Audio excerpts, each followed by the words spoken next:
प्रेषित मोहम्मद पैगंबर यांच्याबाबतच्या आपल्या वक्तव्याचा विपर्यास केल्याचा दावा रामगिरी महाराजांनी केला।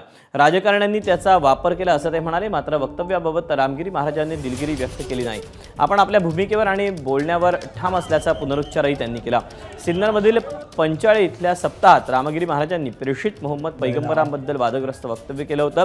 त्यांच्या वक्तव्यानंतर काही जिल्ह्यात तणावाचं वातावरण निर्माण झालं। दरम्यान रामगिरी महाराजांच्या वक्तव्याप्रकरणी नाशिक, छत्रपती संभाजीनगर आणि अहमदनगरमध्ये गुन्हा दाखल करण्यात आलेला आहे।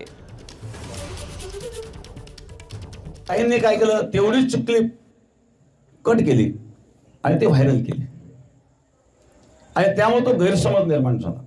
वेगवेगळ्या प्रकारचा इश्यू केला, काही राजकीय लोकांनी त्याचा फायदा घेतला असेल।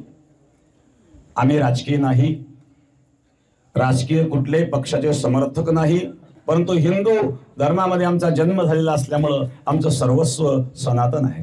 राजकीय पक्षाचे लोक आमच्याकडे येत असतील, जात असतील, सर्वच पक्षाचे लोक येतात, भारतीय जनता पार्टी लोक येतात, काँग्रेसचे लोक येतात, राष्ट्रवादीचे लोक येतात, सेनेचे लोक येतात, सर्वच आपल्याकडे। कोण इश्यू करणार आणि कोण त्याचा काय अर्थ करणार हा ज्याचा त्याचा विषय आहे आणि हे माझं स्वतःचं मत मी या ठिकाणी स्पष्ट केलेलं आहे। एबीपी माझा, उघडा डोळे बघा नीट।